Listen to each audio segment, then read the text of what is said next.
오늘 하나님께서 우리에게 주시는 말씀은 열왕기하 21장 1절에서 9절까지의 말씀입니다. 우리 한 절씩 교독하시고 9절 함께 읽도록 하겠습니다. 므낫세가 왕이 될 때에 나이가 12세라. 예루살렘에서 55년간 다스리니라. 그의 어머니의 이름은 헵시바더라.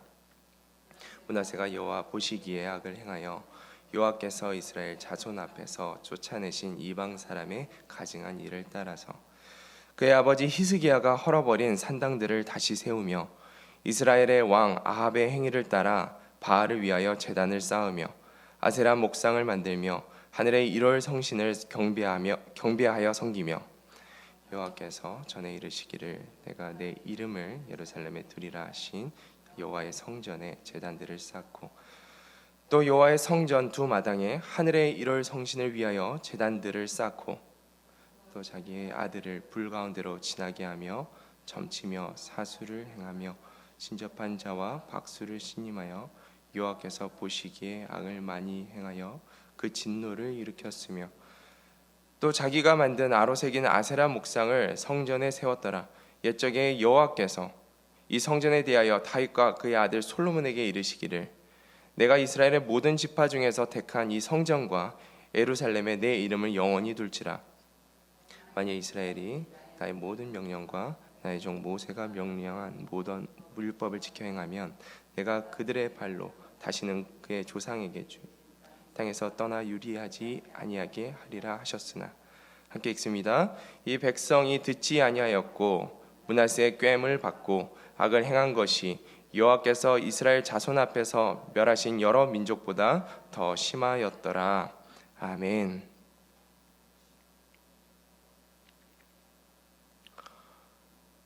네, 오늘 본문은 히스기야 왕을 이어서 14대 남유다의 14대 왕이 된 므낫세 왕에 대한 기록들을 지금 우리가 보고 있습니다. 1절 말씀입니다. 므낫세가 왕이 될 때 나이가 12세라. 예루살렘에서 55년간 다스리니라. 그의 어머니 이름은 헵시바더라. 므낫세 왕에 대한 소개가 쭉 이어지고 있는데 1절 말씀을 보니까 므낫세 왕이 히스기야 왕이 죽은 이후에 이른 나이인 12세부터 남유다를 통치하였음을 우리가 보게 됩니다. 그리고 55년이라는 아주 긴 시간 동안에 이제 남유다를 다스리게 되는데 이 기간은 남유다 역사상 가장 긴 통치 기간으로 우리가 볼 수 있습니다. 그런데 문제는 이 통치 기간 동안에 이 남유다의 왕이 된 므낫세가 하나님 앞에서 악을 행하였다라는 것입니다. 하나님을 대리하여서 이스라엘 땅을 다스려야 될 지도자가 하나님의 대리자가 되지는 못하고 하나님의 대적자가 되었다라는 것입니다. 하나님의 뜻을 이루는 자, 하나님을 나타내는 자가 아니라 자신의 뜻을 이루고 하나님을 대적하여서 자신을 드러내는 그런 왕이 되었다라는 것입니다. 우리가 말씀을 통해서 우리의 삶은 어떠한가를 돌아보게 됩니다. 나는 하나님께서 하나님을 나타낸 자로, 하나님의 대리자로 살아가고 있는가? 아니면 하나님의 뜻을 거슬러서 하나님을 대적하는 자의 모습으로 나의 삶 가운데, 그리고 하나님께서 허락하신 이 공동체 가운데 살아가고 있는가? 하나님께서 우리에게 권면하십니다. 대적자가 되지 말고 나의 뜻을 이루는 하나님의 영을 가진 하나님의 사람이 되어라. 우리가 하나님의 영을 가진 하나님의 백성인 줄로 믿습니다. 하나님의 입술로, 하나님의 눈으로, 하나님의 귀로 듣고 보고 행하는 주님의 자녀들 되기를 소망합니다. 그래서 우리의 삶을 통해서 하나님을 대적하는 모습들이 아니라 하나님이 나타나고 하나님 뜻을 이루어가는, 하나님 뜻이 이루어지는 그런 삶이 되기를 간절히 소망합니다. 므낫세가 하나님 앞에서 악을 행하였다라고 하는데 그 악에 대해서 우리가 2절부터 말씀을 통해 볼 수 있게 됩니다. 므낫세가 여호와 보시기에 악을 행하여 여호와께서 이스라엘 자손 앞에서 쫓아내신 이방 사람의 가증한 일을 따라서. 3절 말씀입니다. 그의 아버지 히스기야가 헐어버린 산당들을 다시 세우며 이스라엘의 왕 아합의 행위를 따라서 바알을 위하여 제단을 쌓으며 아세라 목상을 만들며 하늘의 1월 성신을 경배하여 섬기며. 므낫세가 하나님 보시기에 어떠한 악을 행하였다라고 2절에 기록하고 있습니까? 여호와께서 이스라엘 자손 앞에서 과거 쫓아내신 그 이방 민족들, 그 이방 사람들의 가증한 사상과 그들의 우상 숭배를 동일하게 따라 행하였다. 그 가증한 일을 행하였다라고 지금 기록하고 있는 것입니다. 좀 구체적으로 3절에 그 가증한 일이 무엇인지에 대해서 기록하고 있는데, 첫 번째 이방 사람의 가증한 일은, 므낫세가 따랐던 그 이방 사람의 첫 번째 가증한 일은 산당들을 다시 세웠다라는 것입니다. 우리가 앞서서 말씀을 통해서 보았지만 산당, 이 다시 세워진 이 산당은 무엇입니까? 과거 선대 왕이었던 그 히스기야가 이전에 어떤 왕도 제거하지 못하였던 그 산당들을 제거하였습니다. 그 종교개혁 때에 모세의 그 노뱀을 제거하고, 그리고 우상들을 섬기는 그 산당들을 제거하였습니다. 사람들의 눈치를 보느라고 제거하지 못하였던 그 산당들을 겨우 그 히스기야 왕이 되었을 때, 히스기야 왕 그때에 제거되었는데, 지금 그의 아들 므낫세가 그 산당들을 다시 복구하고 있는 것입니다. 우리가 말씀을 묵상하면서 생각하게 되는 것은 히스기야의 삶에 대해서 생각을 하게 됩니다. 히스기야가 유례없는 종교개혁을 통하여서 우리가 남유다 역사상 다윗 이후에 세워진 그 왕들 중에서 가장 훌륭한 왕으로 히스기야 왕이 평가되어지는데, 히스기야의 그 자녀 므낫세의 삶을 보았을 때 정작 그의 자녀의 삶에는 히스기야의 그 믿음이 바르게 또 전수되지 못하였구나라는 것을 보게 됩니다. 다음 세대에게 믿음이 잘 전수되지 않았을 때 우리는 말씀을 통해서 어떤 것을 보게 됩니까? 그들의 삶 가운데, 이 다음 세대 가운데 우상 숭배가 부흥하게 되는 것을 보게 됩니다. 그들의 삶 가운데 믿음이 없기 때문에, 전수되어진 믿음이 없기 때문에 하나님이 없음으로 인하여서 그들의 삶 가운데 우상이 차고 들어오고 사단의 먹이가 되어서 사단이 판을 치는 인생들이 되어진다라는 것이죠. 그리고 그렇게 세워진 그 우상 숭배는 그들의 삶에 하나님의 진노로 이어지게 되어지는 것을 우리가 보게 됩니다. 이것을 잘 보여주고 있는 말씀이 사사기 2장 말씀인데요. 말씀을 보면 믿음으로 가나안을 정복하였던 여호수아와 그 세대들이 죽은 이후의 이야기가 기록되어집니다. 사사기 2장 10절 말씀입니다. 그 세대 사람도 그 조상에게로 돌아갔고, 그 후에 일어난 다음 세대는 여호와를 알지 못하며 여호와께서 이스라엘을 위하여 행하신 일도 알지 못하였더라.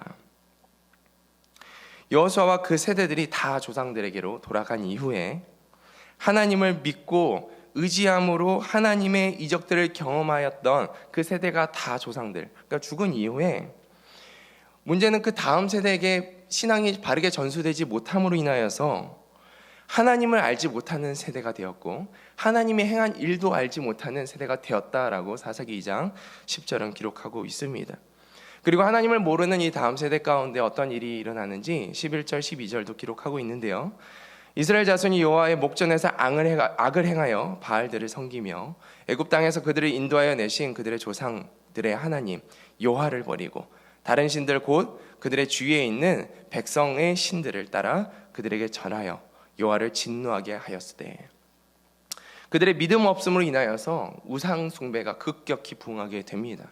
그리고 하나님의 진노가 이어서 그들의 삶 가운데 주어지게 되는 것이죠. 여러분, 다음 세대에게 믿음의 신앙을, 믿음의 유산을, 신앙의 유산을 잘 전수하고 계십니까? 우리의 다음 세대에게 하나님의 진노가 아닌 하나님의 복이 임하기를 간절히 소망합니다. 우리의 자녀들에게, 우리가 마주하고 있는 우리 이후에 오는 세대 가운데 하나님의 그 신앙, 여호와의 신앙이 잘 전수되어지기를 소망합니다. 그래야 우리의 다음 세대 가운데 하나님의 진노가 아니라 하나님의 복이 누려지는 줄로 믿습니다. 자녀들이 교회에 가지 않는 가장 첫 번째 된 이유, 거의 대부분의 이유가 자녀들이 보는 그 부모의 신앙이 이중적인 모습 때문이라고 우리가 익히 알고 있습니다. 우리의 삶을 돌아보아 우리 삶이 하나님의 그 신앙을 잘 증거할 수 있는 믿음의 유산을 잘 전하는 부모 세대가 되기를 간절히 소망합니다. 그렇다면 믿음의 유산이란 무엇일까? 우리가 생각해 보면 두 가지로 생각해 볼 수 있는데, 우리가 다음 세대에게 전해야 되는 믿음의 유산, 첫 번째는 하나님의 말씀입니다. 그리고 그 두 번째는 그 말씀을 따라 행하는 삶입니다. 그래서 믿음의 유산을 잘 전한다라는 것은 하나님의 말씀을 다음 세대에게 잘 전하는 것이고, 내가 하나님의 말씀을 따라서 사는 그 삶을 다음 세대에게 보여주는 것이 믿음의 유산을 다음 세대에게 전하는 바른 모습인 줄로 믿습니다. 하나님께서 오늘 말씀을 통하여서 나에게 맡겨진 다음 세대에게 믿음의 유산을 잘 전하라, 전수하라 라고 말씀하십니다. 세상의 그 어떤 유산보다 우리가 다음 세대에게 신앙의 유산을 전해야 될 줄로 믿습니다. 말씀 알기에 우리가 먼저 힘쓰고, 그리고 그 말씀을 전하고 가르치고, 그리고 그 말씀대로 따라 행하여 사는 그 삶의 모습들을 우리 자녀들에게 보여주는 우리 모두가 되기를 축복합니다. 므낫세가 따랐던 그 두 번째 가증한, 이방 사람들의 가증한 일은 무엇일까? 우리가 3절 뒷부분의 말씀을 보면 이스라엘의 왕 아합의 행위를 따라 바알을 위하여 제단을 쌓으며 아세라 목상을 만들며 하늘의 일월 성실을 경배하여 섬기며라고 이제 기록하고 있는데요. 다시 말해서 하나님을 믿지 아니하는 자들의 그 우상 숭배를 다시 이스라엘 땅 가운데 가지고 들어왔다라는 것입니다. 말씀을 통해서 우리는 이렇게 묵상합니다. 나의 삶 가운데 하나님께서 말씀하시는 거예요. 나의 삶 가운데 다시 세워지고 있는 우상들이 있는가? 하나님은 다시 세워지고 있는 그 우상들을 제거하라고 말씀하십니다. 우리가 하나님을 믿음으로 인하여서 이전에는 제거하였지만 다시 우리 삶 가운데 알게 모르게 스며들어오는 우상 숭배가 있다라는 것입니다.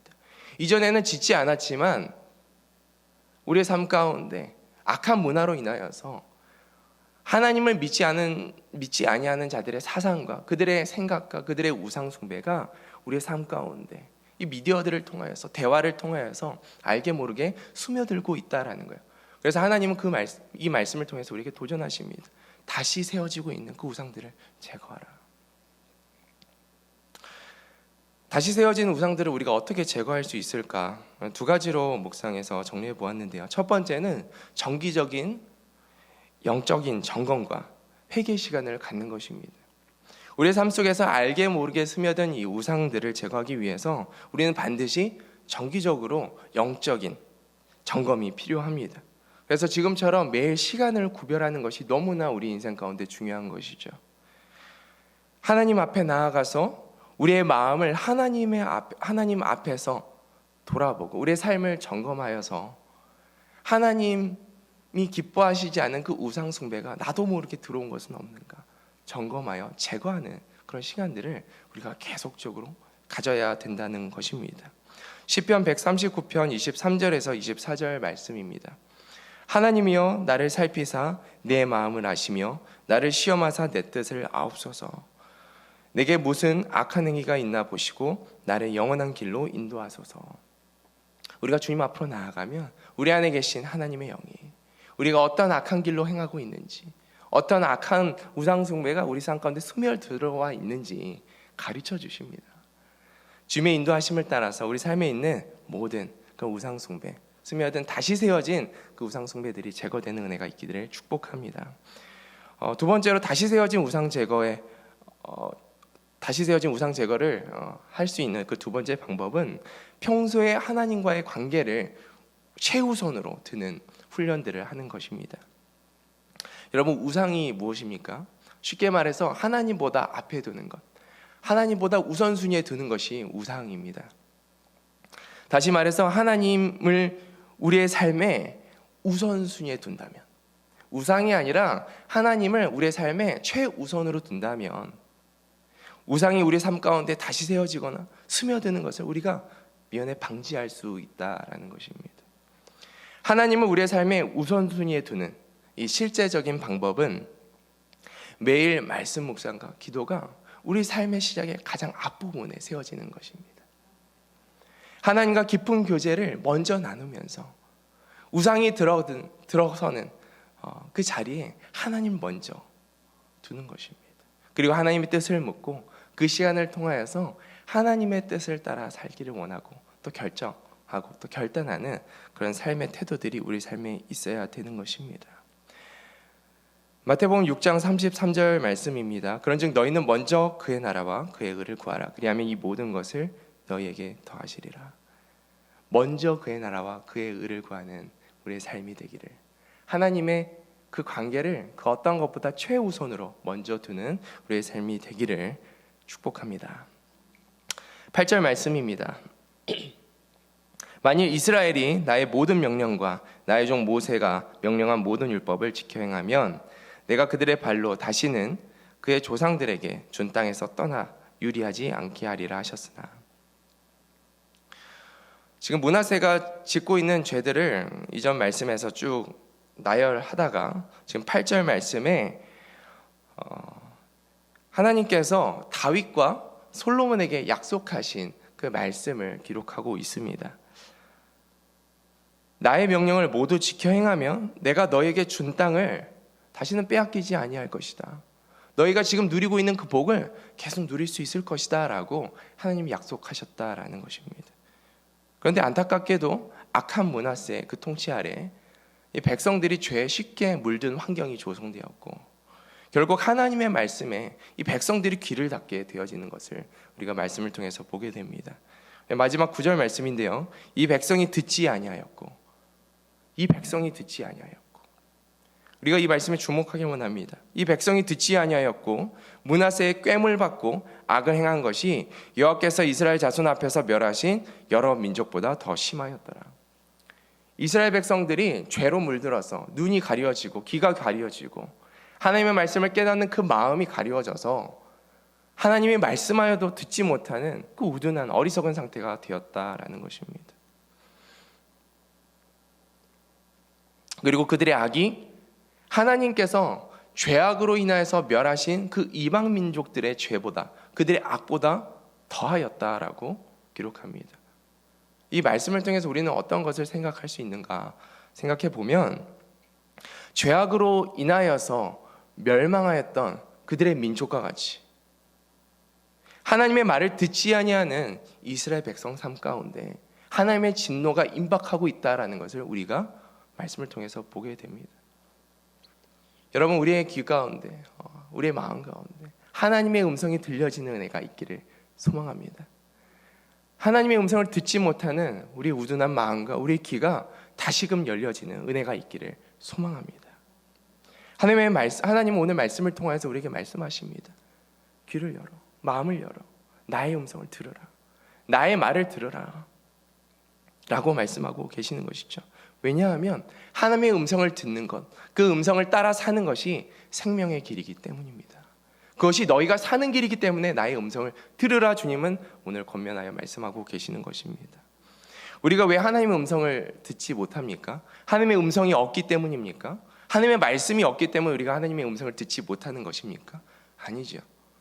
하나님의 소리보다 나의 소리가 더 큰 것이고, 내 내면에 내 고집의 소리가 더 큰 것이고, 나의 음성이 더 크기 때문에 하나님께서 오늘도 말씀을 통해서 나에게 말씀하시는, 우리 삶 가운데 세밀하게 말씀하시는 그 음성, 그 소리를 우리가 듣지 못하고 있는 것입니다. 제가 요즘 하나님의 음성을 듣기 위해서 훈련하고 있는 것이 있는데요, 이제 5가지입니다. 첫 번째는 멈추는 것입니다. 두 번째는 하나님의 음성을 듣기 위해서 질문하는 것, 그리고 듣는 것이고, 세 번째는 분별하는 것이고, 5번째는 실행하는 것입니다. 멈추어 질문하고 듣고 분별하고 실행하는 것이죠. 수시로 나의 소리를 멈춥니다. 나의 행동을 멈추고 하나님이 뭐라 말씀하시는지, 하나님 내 삶 가운데 어떤 일을 행하기를 원하시는지 질문하는 거예요. 오늘 아침에도 일어나서 하나님 오늘 하루 동안에 하나님 어떤 일을 하기를 원하십니까? 일어나서 바로 행동으로 옮겨지는 것이 아니라 잠시 멈추어 하나님께 나아가는 것이죠. 일을 하다가도 잠시 하나님 앞에 멈추어 하나님께 질문하는 시간들을 갖습니다. 운전을 하기에 앞서서도, 운전을 하다가도 잠시 멈추어 행동으로, 습관을 따라서 행동하기보다는, 나의 소리를 따라서 그냥 익숙한 행동들을 하기보다는 계속 멈추는 거야. 멈추어서 하나님 무엇 하기를 원하십니까? 내가 이 순간에 어떤 것을 위해서 기도하기를 원하십니까? 그렇게 멈춘 그 자리에서 저는 하나님의 음성을 듣습니다. 내 생각이 아니라 내 소리가 아니라 하나님께서 그 순간에 하기를 원하시는 것들을 듣는 것이죠.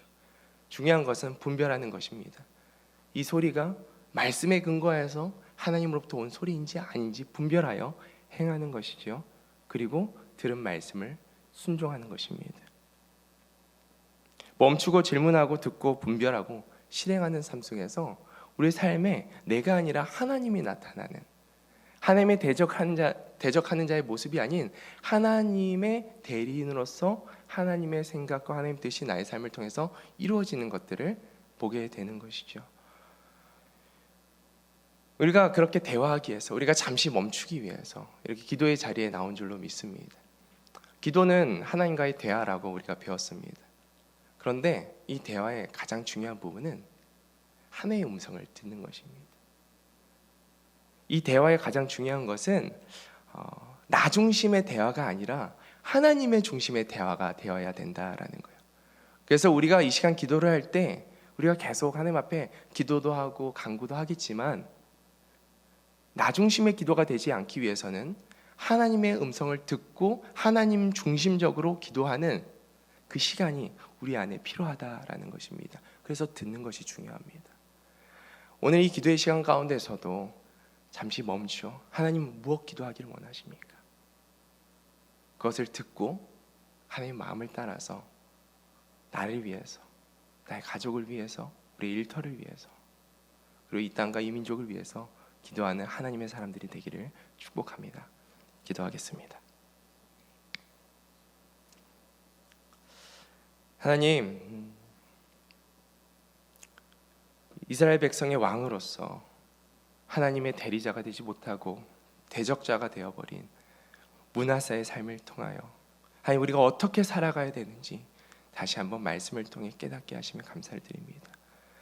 하나님, 우리와 우리의 다음 세대가 하나님을 대적함으로 진노의 길을 걷지 않게 하시고 오늘도 주의 음성에 겸손히 귀 기울이고 멈추어 하나님의 음성을 듣고 분별하고 실행함으로써 하나님 나의 삶을 통하여서 하나님이 나타나시고 하나님 뜻이 이루어지는 그런 하나님의 대리인, 하나님의 자녀다운 삶이 회복되게 하여 주시옵소서.